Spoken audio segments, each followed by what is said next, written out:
चलिए स्टार्ट करते हैं। जैसा कि ये इलेक्ट्रिक की आपकी तीसरी वीडियो है, ठीक है, और इलेक्ट्रिक की तीसरी वीडियो में आज हम स्टार्टिंग करते हैं वैद्युत आवेश, मतलब एक प्रकार से हम बात करते हैं वैद्युत आवेश में हमने पढ़ा था कल, उसमें देखा था कि एक बल था और वो कहीं ना कहीं वैद्युत बल के रूप में था, नहीं था। इलेक्ट्रिसिटी कहाँ पे आती, यदि मैं बात करूं आवेश प्रवाह की दर, आवेश प्रवाह की दर वैद्युत द्वारा होता है, नहीं होता है। कल मैं फर्स्ट वीडियो में जहां तक पढ़ाया उसमें कहा था कि आवेश प्रवाह की दर क्या है, विद्युत धारा है। जब आवेश प्रवाह की दर विद्युत धारा है तब यदि हम बात करें तो कहीं ना कहीं ये पाया गया कि भैया वैद्युत बल भी होता है।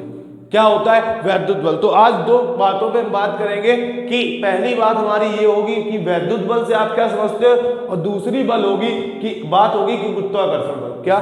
पहली बात वैद्युत बल से आप क्या समझते हैं, दूसरी बात होगी कि गुरुत्वाकर्षण बल से आप क्या समझते हैं। दोनों ही कंबाइंड बेस में यदि मैं बात करूं तो दो आवेशों के बीच लगने वाला जो बल होता है वो कहीं ना कहीं ये पाया जाता है कि वो वैद्युत बल है। क्या है? दो आवेशित वस्तुओं के बीच लगने वाला बल वैद्युत बल कहलाता है, जबकि दो पिंडों के द्रव्यमानों के बीच लगने वाला बल क्या कहलाता है? गुरुत्वाकर्षण बल कहलाता है। कहीं ना कहीं मैंने सूत्र पढ़ा, कल मैंने एक सूत्र बताया कि भैया F बराबर में होता है 1/4 pi epsilon not Q1 Q2 upon में R स्क्वायर, और कहीं ना कहीं हमने कक्षा 9 में पढ़ा था कि F बराबर में होता है capital G M1 M2 upon में R स्क्वायर, पढ़ा था। ये हमारा गुरुत्वाकर्षण का है और ये हमारा विद्युत बल का। बात आ रही है? दो आवेशों के बीच लगने वाला बल वैद्युत बल, जबकि दो वस्तुओं के द्रव्यमान के बीच लगने वाला बल गुरुत्वाकर्षण बल। बात आ रही है? तो कहीं ना कहीं गुरुत्वाकर्षण की एक परिभाषा ये भी बन गई थी, यहीं से बनी थी कि हमने कहा था कि दो स्थिर बिंदु आवेशों के बीच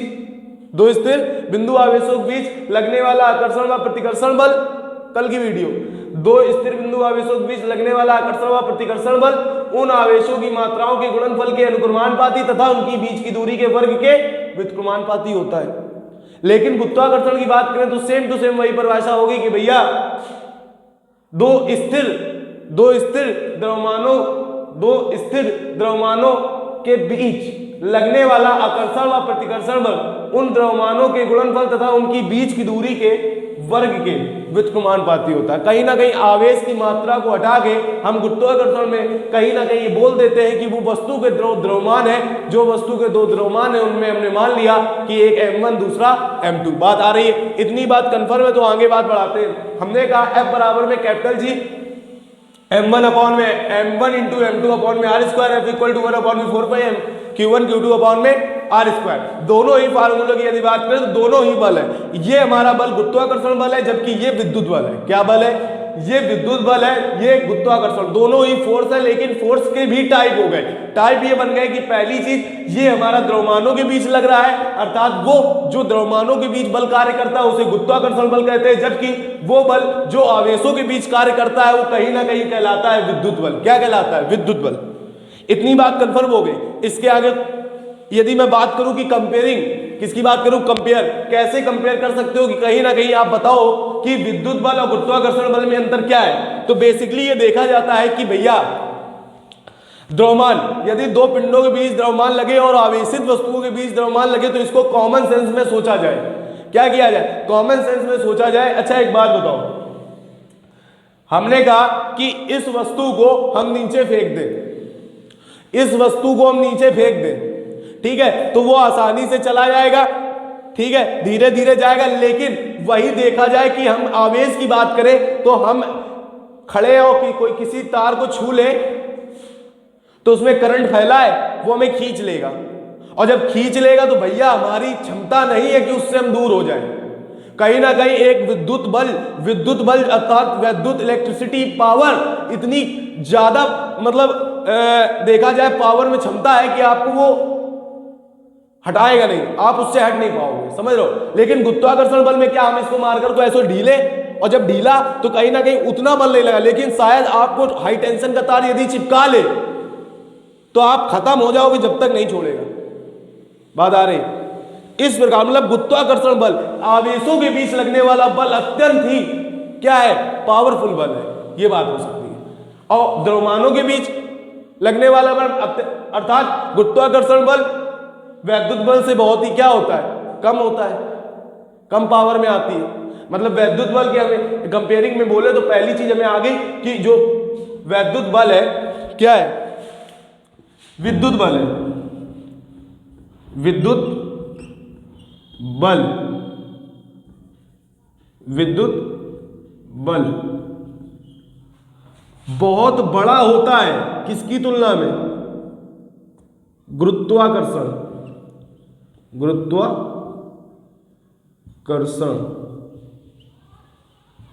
गुरुत्वाकर्षण बल की तुलना में।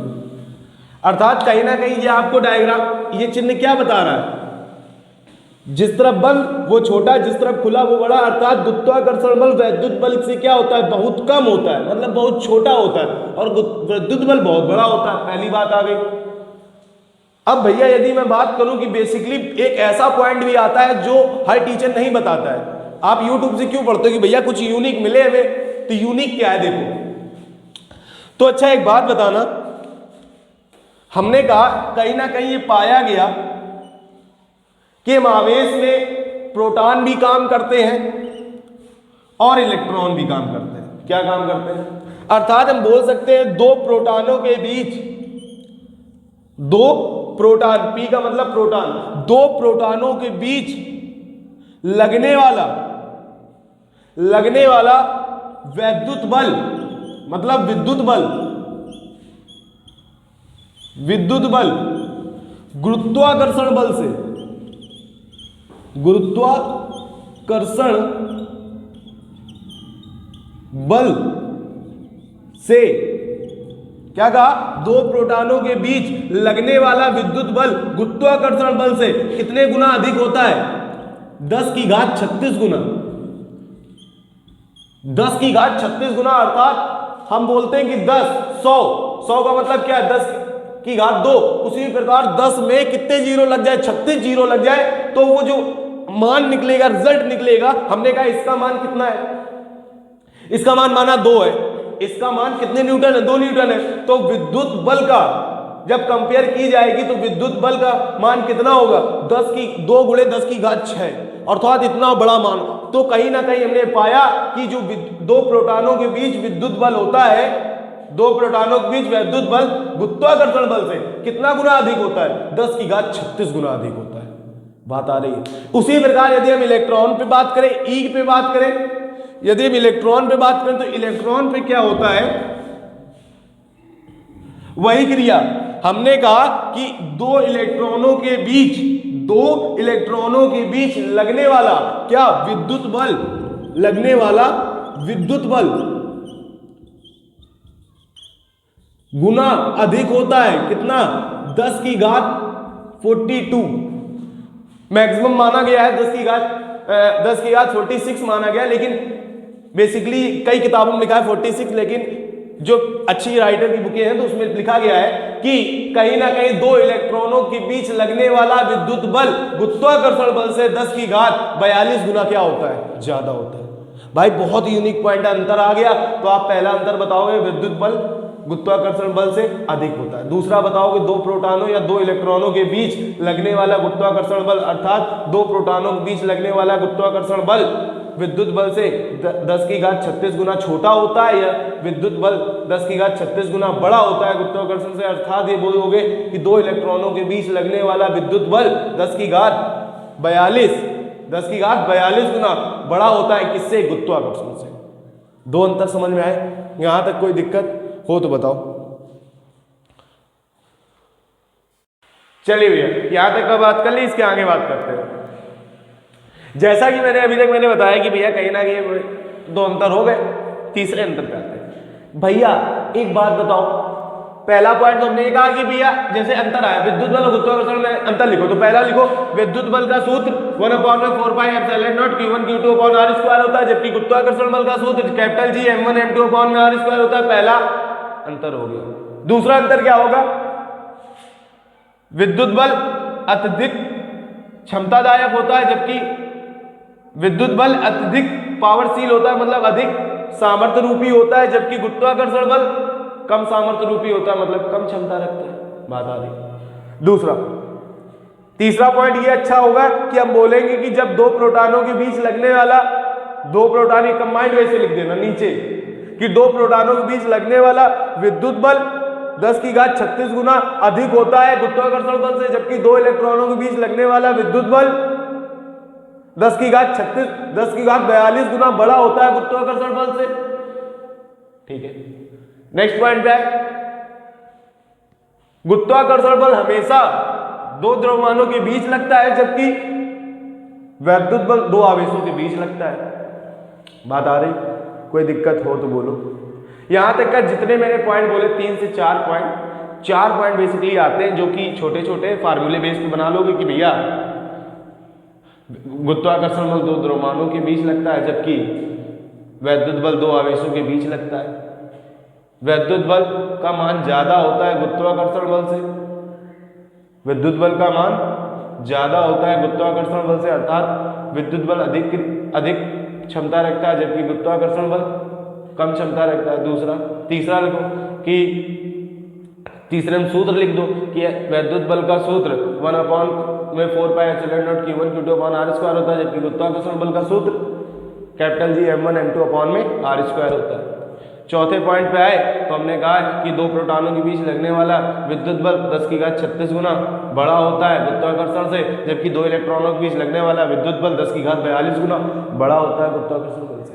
यहां तक का कोई दिक्कत हो तो पूछ सकते हो, ये अपने अंतर थे केवल। ठीक है, चलिए भैया यहां तक का बात हो गई। अब इसके आगे बात कर रहे हैं। हमने कहा कि अब हम बात देखो विद्युत बल और गुरुत्वाकर्षण में अंतर पढ़ चुके हैं, अब हम बात करेंगे वैद्युत क्षेत्र की तीव्रता। किसकी? वैद्युत क्षेत्र की तीव्रता।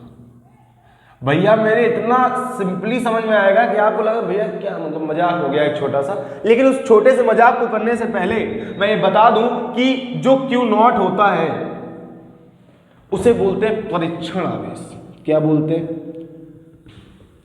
परीक्षण आवेश। परीक्षण आवेश राइटिंग वाइज थोड़ी तेरे भाई की है, ठीक है, लेकिन समझ में आएगा। हमने कहा कि Q0 बराबर क्या होता है? परीक्षण आवेश। क्या बोलते हैं? परीक्षण आवेश। तो भैया कहीं ना कहीं वैद्युत क्षेत्र का फार्मूला हुआ होगा। हमने कहा जितने भी हमारे फंडे चलते हैं वो सभी फंडे हमारे यदि परिभाषा पे आते हैं तो परिभाषाएं जितनी भी होती हैं वो कहीं ना कहीं सूत्र से बनाई जाती है। किससे बनाई जाती है? सूत्र से। अर्थात हमने कहा वैद्युत क्षेत्र की तीव्रता, तो वैद्युत क्षेत्र की तीव्रता जिसे E से प्रदर्शित करते हैं, ठीक है, वैद्युत क्षेत्र की तीव्रता जिसे हम E से प्रदर्शित करते हैं उसकी परिभाषा बनानी है। यदि पूछ दिया गया भैया वैद्युत क्षेत्र की तीव्रता से आप क्या समझते हैं तो डिफाइन करो। डिफाइन कैसे करना है देखो। यदि मैं बोल रहा हूं कि E बराबर फार्मूला होता है, बुकों में लिखा गया है कि E बराबर में F अपॉन में Q0, बस खत्म। फार्मूला लिखते ही परिभाषा का अंत होगा। देखना F को बहुत देर से पढ़ रहे हैं, कहीं ना कहीं कह रहे हैं वैद्युत बल। क्या कह रहे हैं? विद्युत बल। और इसकी मैंने बात बताई, इसे क्या कहते हैं? परीक्षण आवेश। परीक्षण आवेश। परीक्षण आवेश। भैया यदि मैं इतनी बात जान गया हूं तो मुझे लगता है परिभाषा में दिक्कत नहीं होना चाहिए। E को कहते हैं वैद्युत क्षेत्र की तीव्रता, F को कहते हैं वैद्युत बल और Q0 को कहते हैं परीक्षण आवेश। तो परिभाषा क्या बन गई? परिभाषा क्या बन गई? देखो एकांक, केवल इतना जोड़ो। क्या?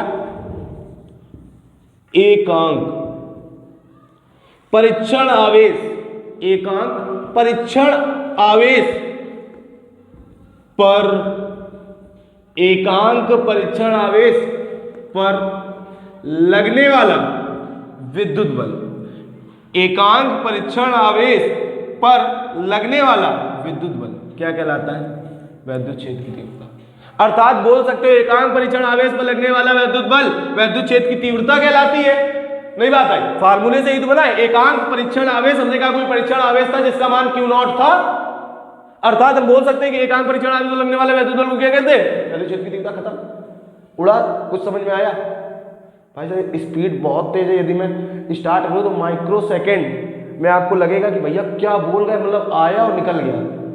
ठीक है, इसी प्रकार नॉर्मल से बता रहा हूं कि भैया एकांक परीक्षण आवेश E बराबर हम जानते हैं F1Q0, अर्थात हम बोल सकते हैं एकांक परीक्षण आवेश पर लगने वाला विद्युत बल क्या कहलाता है? वैद्युत क्षेत्र की तीव्रता कहलाता है। जब इतनी बात होगी तो कहीं ना कहीं अब हम बात करते हैं मात्रक पर। देखो किसी भी फार्मूले को पढ़ने के बाद हमें सबसे पहले टारगेट बन जाता है कि मात्रक की बात हो। किसकी बात हो? मात्रक। तो वैद्युत क्षेत्र का सूत्र, हमने वैद्युत क्षेत्र की तीव्रता का सूत्र पढ़ लिया, E बराबर है F1Q0। यदि मात्रक की बात करें तो भैया आप देखोगे कि F बराबर में सूत्र है E बराबर सूत्र है F अपॉन में Q0। क्या है? Q0। और भैया एक बात बताना, F बल का मात्रक होता है न्यूटन और आवेश का मात्रक होता है कूलाम, जिसे हम C से प्रदर्शित करते हैं। तो भैया मेरे वैद्युत क्षेत्र की तीव्रता जिसे E से प्रदर्शित करते हैं उसका मात्रक न्यूटन बटे कूलाम नहीं हो जाएगा? नहीं बात आ रही? उसका मात्रक न्यूटन बटे कूलाम नहीं हो जाएगा। अर्थात फार्मूले में बल है, बल का मात्रक न्यूटन, कूलाम आवेश का मात्रक कूलाम, अर्थात न्यूटन बटे कूलाम मात्रक बना। बात आई? कोई दिक्कत हो तो बोलो। ठीक, जब इतनी बात हो गई तो कहीं ना कहीं टॉपिक आगे बढ़ा, और टॉपिक आगे बढ़ा तो भैया कहीं देखा गया कि वैद्युत क्षेत्र की तीव्रता, वैद्युत क्षेत्र की तीव्रता किस पर निर्भर कर रही है? वैद्युत बल पर। और आवेश के व्युत्क्रमानुपाती, अर्थात ये कहीं ना कहीं बोल सकते हो आवेश का मान जितना ही ज्यादा बड़ा होगा वैद्युत क्षेत्र की तीव्रता उतनी ही कम होगी। वैद्युत क्षेत्र की तीव्रता उतनी ही कम होगी, अर्थात ये बोल सकते हो आवेश को बढ़ाने। हमने कहा भैया एक मिनट सोचना, इसको नहीं समझ में आ रहा है तो इसको ऐसे सोचो। हमने कहा कि 5 = 1/2 और यहां पे लिख दिया A = 1/b। इसका मतलब क्या होता है? इसका मतलब ये होता है 5 यदि बड़ा है तो ये छोटा होगा, मतलब A का मान बड़ा करोगे तो B छोटा होगा। अर्थात जब हम B का मान बड़ा करें, B का मान क्या करें? बड़ा करें तो ये छोटा, अर्थात ये बड़ा तो ये छोटा और ये छोटा तो ये बड़ा। बात आ रही? एक दूसरे के अनुक्रमानुपाती, एक दूसरे के विपरीत क्रिया करते हैं। हमने कहा E व्युत्क्रमानुपाती किसके? Q0 के, अर्थात आवेश का मान ज्यादा हुआ तो वैद्युत क्षेत्र की तीव्रता कम होगी, और वैद्युत क्षेत्र की तीव्रता का मान ज्यादा हुआ तो आवेश का मान कम होगा। बात आ रही? और यदि मैं बात करूं तो कहीं ना कहीं जितनी वैद्युत क्षेत्र की तीव्रता होगी उतना ही क्या होगा? वैद्युत बल होगा। क्या होगा? वैद्युत बल होगा। इतनी बात कंफर्म है? कोई दिक्कत हो तो बोलो। चलिए भैया यहां तक का बात हो गई, इसके बाद बात करते हैं। अभी हमने बात की कि वैद्युत क्षेत्र की तीव्रता क्या। अब इसमें देखते हैं भैया जितने भी प्रूवमेंट है वो मैं 2 घंटे की सीरीज उसकी अलग होगी। ठीक है, थ्योरी अलग चल रही है, प्रूवमेंट पे बात अलग चलेगी। अभी बेसिकली जो मेनली परिभाषाएं कुछ हैं, ठीक है, जो मेनली देखा जाता है कि ये सब हमें इंपॉर्टेंट है तो उन्हीं की बात कर रहे हैं। ठीक, चलो अब हम बात करेंगे वैद्युत द्विध्रुव तथा वैद्युत द्विध्रुव आघूर्ण। क्या कहेंगे? वैद्युत द्विध्रुव तथा वैद्युत द्विध्रुव आघूर्ण, इसको जानते हैं। ठीक है, यदि मैं इसकी बात कर रहा हूं, किसकी बात कर रहा हूं? वैद्युत द्विध्रुव तथा वैद्युत द्विध्रुव आघूर्ण की, तो भैया कहीं ना कहीं इसको जानने के लिए हमें इतना जानना पड़ेगा। पहले हम लिख लेते हैं वैद्युत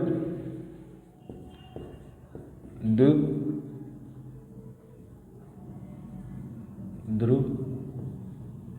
वैद्युत द्विध्रुव तथा वैद्युत द्विध्रुव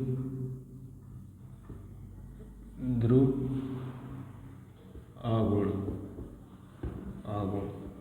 ठीक है, इसकी बात करें वैद्युत द्विध्रुव तथा वैद्युत द्विध्रुव आघूर्ण होता है क्या? भाई साहब आपको इतने अच्छे से बता दूंगा ना कि इसके बाद आज के बाद शायद आपको ना आता हो तो भूलोगे नहीं, बिल्कुल छोटी सी बात होगी छोटे से शब्दों में। देखो एक डायग्राम बना रहे, पहले डायग्राम पे काम हो जाए।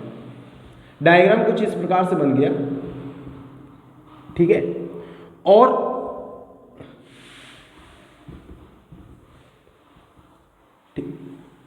ये कोई डायग्राम है। अब इस डायग्राम में हमें दो परिभाषाओं की बात करना है, एक वैद्युत द्विध्रुव और वैद्युत द्विध्रुव आघूर्ण। कहीं ना कहीं देखा गया कि वैद्युत द्विध्रुव आघूर्ण जो है P बराबर में होता है Q इंटू में 2L। क्या होता है? Q इंटू 2L, ये हमारा फार्मूला होता है। अब ये सब चीजों के बारे में जानेंगे कहीं ना कहीं ये है क्या। देखो 2 मिनट का खेल होगा, समझ लेंगे तो समझ में आ जाएगा। केवल क्या कहना है? वैद्युत द्विध्रुव। तो वैद्युत द्विध्रुव क्या है? दो आवेशों तथा आवेशों के बीच की दूरी, दो आवेशों तथा आवेशों के बीच की दूरी का जो निकाय बनता है, एक समुदाय बनता है, एक क्षेत्र बनता है, वो कहलाता है वैद्युत द्विध्रुव। अर्थात दो आवेशों तथा उनके बीच की दूरी से बना निकाय समुदाय क्षेत्र, कुछ भी बोलो, निकाय समुदाय क्षेत्र कुछ भी बोलो, वो जो क्षेत्र बन जाता है वो कहीं ना कहीं हमारा एक कहलाता है वैद्युत द्विध्रुव। क्या कहलाता है? फिर से मैं रिपीट कर रहा हूं, कहीं ना कहीं मैंने कहा दो आवेशों तथा उन आवेशों के बीच की दूरी से बना निकाय समुदाय क्षेत्र कुछ भी, निकाय समुदाय क्षेत्र कुछ भी, ठीक है, दो आवेशों तथा उनके बीच की दूरी से बना निकाय समुदाय क्षेत्र क्या कहलाता है? वैद्युत द्विध्रुव कहलाता है। बात आ गई? कहीं दिक्कत हो तो पूछ सकते हो कमेंट के बाद, भैया यहाँ नहीं आया तो बता देंगे।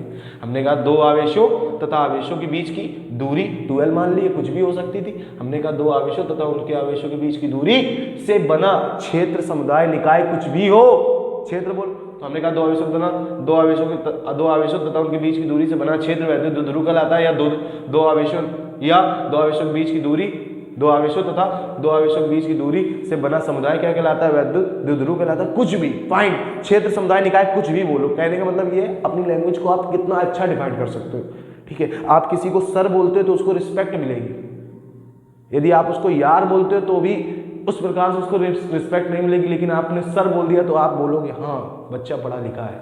उसी प्रकार से मैं बोल रहा हूँ समुदाय, तो लगेगा हाँ बच्चा है, काफी नॉलेज है उसको। लेकिन क्षेत्र तो हर कोई यूज करता है, ठीक है। इसीलिए उसके बाद वैद्युत द्विध्रुव की बात हो गई। अब बात करते हैं वैद्युत द्विध्रुव आघूर्ण। यदि आघूर्ण की बात करूं तो कहीं ना कहीं वैद्युत द्विध्रुव आघूर्ण को हम P से प्रदर्शित करते हैं। किससे प्रदर्शित करते हैं? हमने कहा किसी का नाम है विशाल, किसी का नाम क्या है? विशाल। अरे अपना ही नाम ले, किसी का नाम है विशाल, हमने कहा विशाल को हम हमेशा V से बुलाएंगे, ए V इधर आओ। और उसी प्रकार से हमने कहा वैद्युत द्विध्रुव आघूर्ण है, उसे हम किससे प्रदर्शित करते हैं? P। तो P से प्रदर्शित करते हैं तो परिभाषा हमने कहा कभी परिभाषा बने सूत्र से बने। किससे बने? सूत्र से। एक आवेश तथा उन आवेशों के बीच की दूरी का गुणनफल वैद्युत द्विध्रुव आघूर्ण। नहीं बात है? वैद्युत द्विध्रुव आघूर्ण क्या होता है? वैद्युत द्विध्रुव में उपस्थित किसी एक आवेश तथा उन आवेशों के बीच की दूरी का गुणनफल क्या कहलाता है? वैद्युत द्विध्रुव आघूर्ण। अब भी नहीं आया? कोई दिक्कत? एक आवेश तथा आवेशों के बीच की दूरी, एक आवेश ये लो चाहे ये लो, लेकिन इसमें एक फंडा चेंज हो रहा है। कहीं ना कहीं बोला जाता है कि आवेश होने चाहिए विपरीत प्रकार के। जैसा हमने कहा कि वैद्युत द्विध्रुव आघूर्ण में वैद्युत द्विध्रुव की बात की, तो भैया वैद्युत द्विध्रुव आवेश में हमने कहा दोनों प्लस कर देते, नहीं कर सकते थे। हमेशा वैद्युत द्विध्रुव हमेशा बनेगा तो दो विपरीत प्रकार के आवेशों से बनता है, ध्यान रखना। तो हम ये भी बोलेंगे लैंग्वेज में कि दो विपरीत प्रकार के आवेशों तथा आवेशों के बीच की दूरी से बना समुदाय। दो विपरीत, एक प्लस तो दूसरा माइनस, तो दो विपरीत प्रकार के आवेशों तथा उनके आवेशों के बीच की दूरी से बना समुदाय वैद्युत द्विध्रुव है। उसी प्रकार से यदि हम लैंग्वेज को बढ़ाएंगे तो इसमें कोई दिक्कत नहीं। इसमें वही बोल दो कि भैया कोई एक आवेश ले लो, माइनस लो, प्लस लो, कुछ भी लो, तो एक आवेश तथा आवेशों के बीच की दूरी का गुणनफल क्या कहलाता है? वैद्युत द्विध्रुव आघूर्ण कहलाता है। लेकिन इतनी बात की तो भैया एक प्रश्न बन गया, 2L क्यों मान ली? 2L इसलिए मान ली कहीं ना कहीं इसमें कैलकुलेशन जितनी भी आती क्वेश्चन आते हैं वो 2L से क्या होते हैं? सिंप्लीफाई हो जाते हैं, मतलब आसानी से हल हो जाते हैं। यदि L मानी जाएगी तो वहां पे कैलकुलेशन में आपको दिक्कत होगी। या आगे टॉपिक जब वो कराएंगे आपको प्रूवमेंट तो उसी में पता चलेगा, ठीक है। यहां तक कोई दिक्कत हो तो पूछ सकते हो। चलिए इतनी बात हो गई, इसके आगे बात करते हैं। जैसा कि अभी मैंने इसमें बात कर ली, अब मैं एक न्यूमेरिकल छोटा सा उठा रहा है, ठीक है। न्यूमेरिकल इसलिए उठाया थोड़ा सा बहुत देर से थ्योरी एक न्यूमेरिकल में बात हो जाए, क्योंकि फिजिक्स जो है न्यूमेरिकल के बिना अधूरी है, ठीक है। तो बात करते हैं।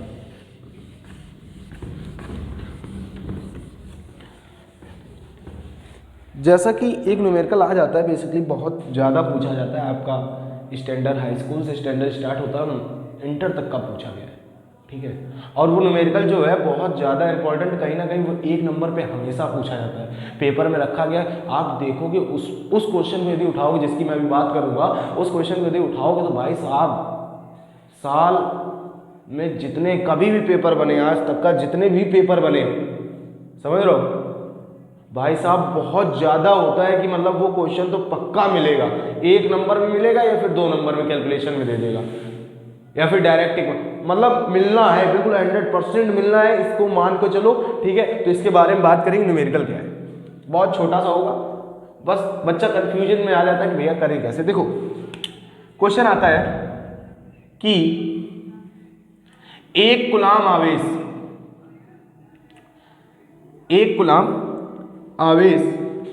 में कितने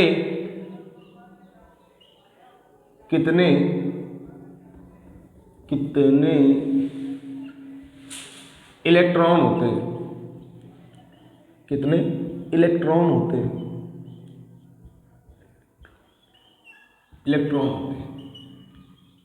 कहीं ना कहीं ये बताने का प्रयास हो रहा है कि भैया कोई चालक है, चालक का मतलब कंडक्टर है, कंडक्टर नॉन कंडक्टर तो पढ़ा होगा भाई साहब, हाई स्कूल में पढ़ाया जाता है, फिर भी बता दूंगा आगे, ठीक। तो हमने कहा कोई चालक है, उस चालक पर एक कूलाम आवेश है तथा उस एक कूलाम आवेश होने पर उसमें इलेक्ट्रॉनों की संख्या क्या है, नंबर ऑफ इलेक्ट्रॉन क्या है, ठीक है, नंबर ऑफ इलेक्ट्रॉन क्या है। तो देखो ऐसा कोई, अच्छा आवेश कितना है, Q बराबर कितना है, एक कूलाम, Q ही लिख दिया, एक कूलाम में कितने इलेक्ट्रॉन होंगे, मतलब कोई चालक है उस पर कितना आवेश है, एक कूलाम का आवेश है, तो इलेक्ट्रॉनों की संख्या ज्ञात करना है। तो हमने कहा Q बराबर कितना है, एक कूलाम आवेश, Q बराबर एक कूलाम आवेश है, अर्थात हम इलेक्ट्रॉन पर आवेश की बात करें तो इलेक्ट्रॉन पर आवेश होता है 1.6 गुणे 10 की घात माइनस का 19। भाई साहब हमेशा याद रखना, न्यूमेरिकल जितने भी आपके इंटर के टेस्ट होंगे उसमें बेसिकली जितना मतलब लाइट से आता है, तो आप कहीं ना कहीं पूछा जाएगा कि एक इलेक्ट्रॉन पर कितना आवेश होता है, ठीक है। तो एक इलेक्ट्रॉन E बराबर कितना चार्ज होता है, 1.6 गुणे 10 की घात 19 माइनस का 19 कूलाम आवेश होता है। या एक प्रोटॉन पर बोल दे, देखो दो चीज देख लो, अब आई गए तो चर्चा कर लेते हैं थोड़ी सी। हमने कहा कि एक इलेक्ट्रॉन पर आवेश तो माइनस लगता है, माइनस का 1.6 गुणे 10 की घात माइनस का 19 होता है, जबकि हम प्रोटॉन पर आवेश की बात करें तो उतना ही होगा, बट ये माइनस का चिन्ह हट जाता है, 1.6 गुणे 10 की घात माइनस का 19। लेकिन यार न्यूमेरिकल बेस पे यदि हम बात करते हैं तो कभी हम माइनस को नहीं शो करते हैं, माइनस को नहीं लेते हैं, ठीक है। ये न्यूमेरिकल बेस पे जब बात होती है तो हमने डायरेक्टली वैल्यू लिख दी, दोनों का मान होता है, इलेक्ट्रॉन होता है माइनस चार्ज, इलेक्ट्रॉन पर कैसा चार्ज होता है, माइनस, इसलिए माइनस में लिया जाता है, और प्रोटॉन होता है प्लस चार्ज, कैसा चार्ज होता है, प्लस, इसलिए हमने प्लस में ले लिया। यहाँ पे प्लस में है, प्लस को कभी लिखा नहीं जाता है, लेकिन फिर भी लिख दे रहे हैं आपके लिए समझने के लिए। तो इलेक्ट्रॉन जो होता है हमेशा निगेटिव होता है, इसलिए इसका मान जो होता है 1.6 गुणे 10 की घात माइनस का 19 कूलाम इस पर चार्ज होता है, जबकि प्रोटॉन पर आवेश प्लस का 1.6 गुणे 10 की घात माइनस का 19 कूलाम होता है। यहां तक का कोई दिक्कत हो तो बोल सकते हो भाई, ठीक है, यहां तक कोई दिक्कत हो बोल सकते हो।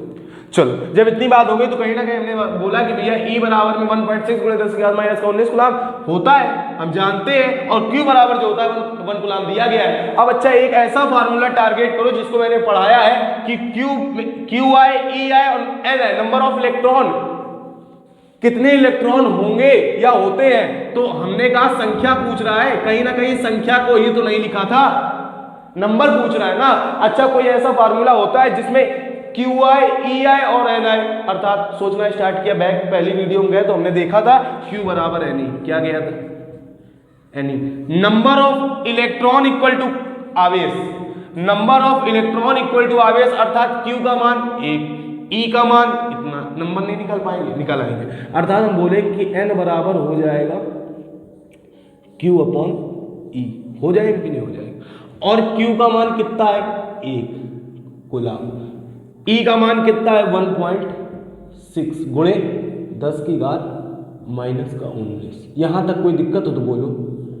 ओके, जब इतनी दिक्कत दूर हुई तो पॉइंट हटेगा, ऊपर क्या बढ़ेगा 0 बड़ा।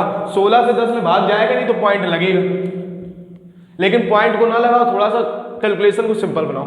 10 की घात -19 बटे में ऊपर जाएगा तो प्लस का 19 हो जाएगा, अर्थात 10 गुणे 10 की घात प्लस का 19 हो गया, बटे में 16 हो गया। अब इससे एक जीरो उधार मांग लो। जब एक जीरो इससे उधार मांग लिया तो हमने कहा कि ये 100 हो जाएगा, गुणे में 10 की घात 18 बचेगा और बटे में 16। 16 से जब 100 में भाग दोगे तो 16 पंचे 80, 16 चक्का 96, तो 6 बार पढ़ा, बचा 4, 16 2 बार पढ़ोगे, 16 दूनी 32, डिवाइड करना है, केवल डिवाइड आप ही लोग करोगे तो ये आ जाएगा आंसर 10 की घात 18 n बराबर। तो आपका बेसिकली आंसर हो गया कि यदि किसी चालक पर 1 कूलाम आवेश है तो उसमें इलेक्ट्रॉनों की संख्या कितनी होगी, तो 6.25 × 10 की घात 18 इलेक्ट्रॉन पाए जाएंगे। बेसिकली देखा जाए तो भैया एक बार बताओ, कभी संख्या क्या पॉइंट में पाई जाती है? हमने कहा मेरे पास 5 बिस्कुट है, मेरे पास कितने बिस्कुट है? 5 बिस्कुट है, तो क्या आप समझ में आ रहा 5 है, लेकिन हमने कहा मेरे पास 5.5 बिस्कुट है, तो क्या कहोगे? आधी पैकेट है? नहीं, संख्या हमेशा क्या होती, पॉइंट में नहीं होती। बेसिकली ये आंसर बुकों में दिया गया है, करके भी बच्चा आता तो राइट भी किया जाता है, लेकिन हमारी सोचने की दृष्टि से देखा जाए तो आंसर पूरी तरीके गलत है भाई साहब। इसका डायरेक्टली आंसर आप 7 × 10 की घात 18 लिख दो। 75, देखो 75 बढ़ा नहीं पाओगे, 75 बढ़ाओगे तो ज़्यादा होगा। 50 होता तो एक बार टारगेट हो सकता था, लेकिन यहाँ से कहीं ना कहीं 75 बढ़ाना है, तो आप बोलो 6 × 10 की घात 18 इलेक्ट्रॉन उपस्थित है। ठीक है, ये आपका आंसर राइट होगा। बटली यदि हम देखा जाए तो ये पाया गया कि कहीं ना कहीं ये आपकी बुकों में आंसर इतना ही दिया जाता है और इस पे बेस पे चेक हो जाता है, लेकिन ये एक सेंस होता है कि समझना है। यूट्यूब से पढ़ते हैं इसीलिए पढ़ते हैं भैया कुछ नया मिले, तो नया ये है कि कभी संख्या दशमलव में ही होती है, तो बेसिकली आंसर गलत माना जाता है, लेकिन बुकों में दिया गया तो इसलिए सही है। ठीक है, आज के लिए इतना ही रखते हैं, बाकी नेक्स्ट वीडियो में मिलेंगे। नेक्स्ट वीडियो शायद आपकी न्यूमेरिकल पे नहीं कराऊंगा, प्रूवमेंट पे आऊँगा। ठीक है, कुछ प्रूवमेंट आएंगे 2 से 3 एक बार में कराऊंगा। ठीक है, समझ में आएंगे। बाकी अगली वीडियो में मिलते हैं। Bye bye, good night.